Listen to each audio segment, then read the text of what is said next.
Hello viewers, I hope all you are doing great. Viewers, आज के इस lecture में हम कवर करने जा रहे हैं फ्रेज एंड इट्स टाइप्स के फ्रेज क्या होते हैं और उनकी इकसाम कौन कौन सी होती हैं। तो वीवर्स, फ्रेज क्या होते हैं? फ्रेज बेसिकली ऐसे वर्ड्स होते हैं जो ना तो सब्जेक्ट रखते हैं, ना ही उनमें वर्ब होता है, और वो किसी तरह की कोई कंप्लीट सेंस, कोई कंप्लीट मीनिंग को भी एक्सप्रेस नहीं करते। तो ऐसे हम वर्ड्स को क्या कहते हैं? फ्रेज। यानी कि उनमें ना सब्जेक्ट होता है, ना वर्ब होता है, और ना ही वो कंप्लीट सेंस को एक्सप्रेस करते हैं।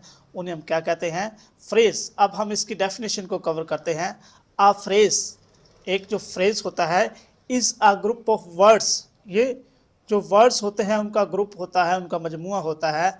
दैट डज नॉट हैव, जिनके पास नहीं होता सब्जेक्ट एंड अ वर्ब, ना ही उनके पास सब्जेक्ट होता है और ना ही वर्ब होता है। It does not make complete sense, यानी कि ये मुकम्मल ख्याल को भी एक्सप्रेस नहीं करते, मुकम्मल बात को भी नहीं बयान करते। तो वो हमारे पास क्या होते हैं? फ्रेजेस। तो व्यूअर्स, जो फ्रेजेस हैं उनकी टोटल 5 टाइप्स हैं।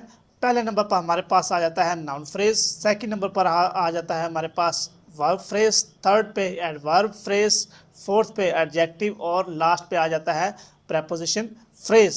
तो पहले नंबर पर हमारे पास रह जाता है नाउन फ्रेज। अब नाउन फ्रेज क्या है? अ नाउन फ्रेज, एक noun phrase is a group of words. ये ऐसे वर्ड्स, ऐसे अल्फाजों का मजमुआ होता है।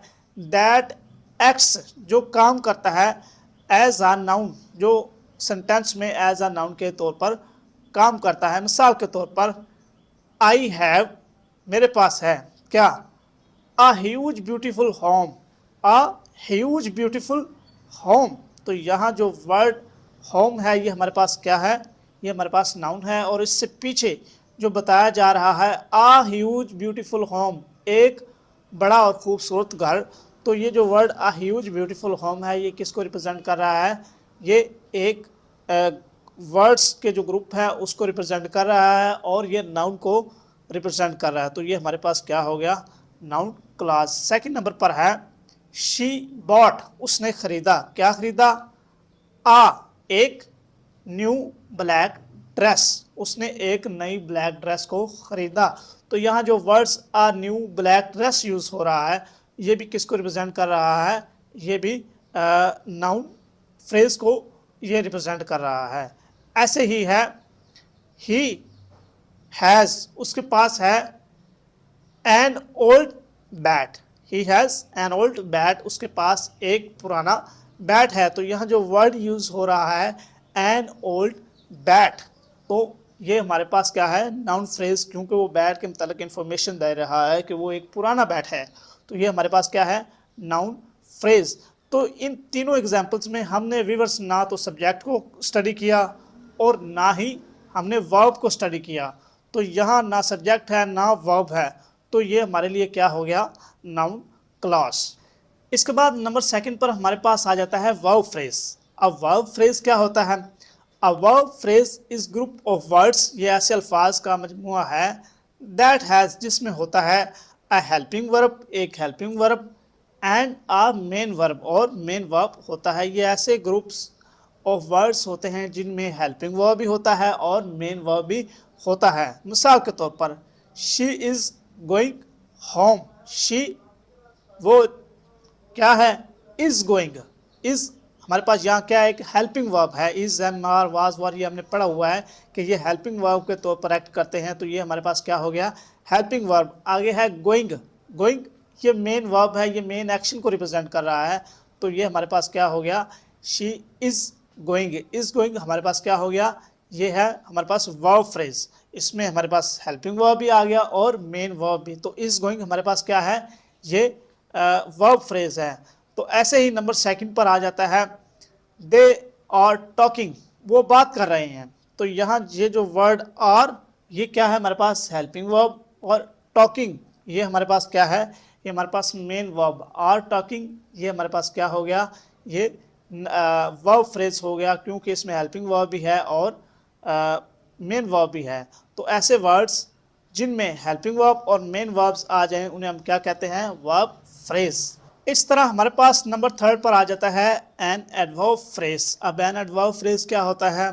एन एडवर्ब फ्रेज एक एडवर्ब फ्रेज रिप्रेजेंट्स जाहिर करता है अ ग्रुप ऑफ वर्ड्स, एक ग्रुप ऑफ वर्ड्स को, दैट एक्ट्स जो काम करता है as an adverb in a sentence, जो सेंटेंस में एज एन एडवर्ब काम करता है। अब एडवर्ब क्या होता है हम ये जानते ही हैं, ये किसी भी नाउन, प्रोनाउन या एडजेक्टिव उसको मज़ीद ग्लोरीफाई करता है, उसको मज़ीद एक्सप्लेन करता है। मिसाल के तौर पर फ़लाँ बंदे ने किस तरीके से कोई काम किया, तो ये हम किससे जानते हैं? एडवर्ब से। मिसाल के तौर पर हमारे पास फर्स्ट एग्जांपल है द रेसर्स, जो रेसर्स हैं आर रनिंग, वो भाग रहे हैं। किस तरह भाग रहे हैं? स्लो भाग रहे हैं, तेज़ भाग रहे हैं, या वो खड़े हैं। तो इसको हम आगे एक्सप्लेन मज़ीद कर रहे हैं, are running very fast, very fast. तो यहाँ जो वर्ड वेरी फास्ट यूज़ हो रहा है, ये हमारे पास क्या है? ये हमारे पास एडवर्ब फ्रेज है कि वो बताया जा रहा है कि वो बहुत ही तेज़ भाग रहे हैं। आगे है नंबर सेकंड पर, दे ईट फूड, वो खाना खाते हैं किस तरीके? वेरी क्विकली, बड़ी ही तेज़ी से। तो यहाँ जो वर्ड यूज़ हो रहे हैं वेरी क्विकली, ये क्या है? ग्रुप ऑफ वर्ड्स हैं और ये एडवर्ब को रिप्रेजेंट कर रहे हैं, उनके काम के करने के अंदाज को रिप्रेजेंट कर रहे हैं। तो ये हमारे पास क्या हो गया? Adverb phrase. ऐसे ही है नंबर फोर्थ पे एडजेक्टिव फ्रेज। एडजेक्टिव फ्रेज क्या होता है? An adjective phrase, an adjective phrase is a group of words, ये ऐसे अल्फाज का मजमुआ होता है दैट एक्ट्स जो काम करता है एज एन एडजेक्टिव, जो एडजेक्टिव के तौर पर काम करता है, उसे हम क्या कहते हैं? Adjective phrase. फॉर एग्जाम्पल हमारे पास फर्स्ट नंबर पर आ जाता है the tall boy in the classroom. अब यहाँ जो word the tall boy use हो रहा है, द टॉल बॉय लंबा लड़का, in the classroom, classroom is looking at book, वो किताब पर देख रहा है। तो यहाँ जो वर्ड यूज़ हुआ द टॉल बॉय, एक लंबा लड़का, तो ये किसको रिप्रेजेंट कर रहा है? एडजेक्टिव फ्रेज को, क्योंकि वो उसके बारे में इंफॉर्मेशन दे रहा है कि लंबा लड़का, द टॉल बॉय। तो ये हमारे पास क्या हो गया? Adjective phrase. नंबर सेकंड पर आ जाता है आलिया इज़, आलिया जो है is an intelligent girl, is an intelligent girl, an intelligent girl. तो यहाँ जो word an intelligent girl use हो रहा है, ये किसको रिप्रेजेंट कर रहा है? एडजेक्टिव को। आलिया की वो खूबी है और इसको जो वर्ड्स रिप्रेजेंट कर रहे हैं उसे हम क्या कहते हैं? Adjective phrase. इस तरीके से Ahmed is a smart boy, तो यहाँ ये जो वर्ड यूज़ हो रहा है Ahmed is a smart boy, तो ये भी किसको रिप्रेजेंट कर रहा है? एडजेक्टिव को। अहमद की जो खूबी है उसके बारे में बता रहा है, जो अहमद है वो एक स्मार्ट लड़का है। तो ये भी हमारे पास क्या हुआ? Adjective phrase. तो ये थे हमारे पास एडजेक्टिव फ्रेज। नंबर फिफ्थ और लास्ट पे आ जाता है प्रेपोजिशन फ्रेज। अब प्रेपोजिशन फ्रेज क्या होता है? A preposition phrase is group of words, ये ऐसे अल्फाज का मजमुआ होता है दैट एक्ट्स जो काम करता है as a preposition in a sentence, यानी कि किसी भी जुमले में एज अ प्रेपोजिशन काम करता है। मिसाल के तौर पर हमने प्रेपोजिशन के बारे में पढ़ा था इन, एट, ऑन।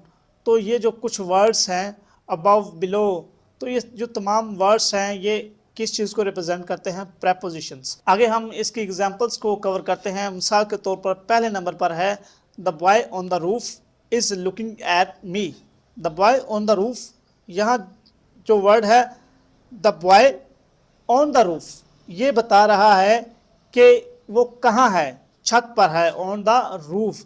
तो ये जो word on the roof use हो रहे हैं ये किसको रिप्रेजेंट कर रहे हैं? प्रेपोजिशन को, वो छत पर है। इज़ लुकिंग एट मी, कि वो मुझ पर देख रहा है।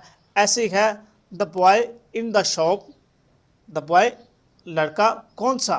इन द शॉप, जो दुकान में है। इज़ वॉचिंग, वो देख रहा है क्या? टेलीविज़न, वो टेलीविज़न टीवी को देख रहा है। तो यहाँ जो वर्ड यूज़ किया गया इन द शॉप, दुकान में, तो ये किसको रिप्रेजेंट कर रहा है? ये प्रेपोजिशन को, प्रेपोजिशन फ्रेज को रिप्रेजेंट कर रहा है कि वो दुकान में इन द शॉप जो लड़का है वो टेलीविज़न देख रहा है। आगे they walk along the wall, they walk along the wall, वो दीवार के साथ चले। यहाँ जो वर्ड यूज़ हो रहे हैं अलोंग द वॉल, ये क्या है? ये प्रेपोजिशन फ्रेज है, क्योंकि वो बता रहे हैं कि वो दीवार के साथ चले, ये भी किसी लोकेशन के मतलब बता रहे हैं कि वो कहाँ चले, वो दीवार के साथ चले। तो यहाँ जो ये वर्ड यूज़ हो रहे हैं अलोंग द वॉल, ये हमारे पास क्या था, प्रेपोजिशन फ्रेज। तो व्यूअर्स ये थे हमारे phrases and there types, phrases और उनके एग्ज़ाम। अगर किसी स्टूडेंट को किसी चीज़ की समझ ना लगी हो तो वो कमेंट सेक्शन में कमेंट करके उसके मतलब मज़ीद रहनुमाई ले सकता है। शुक्रिया।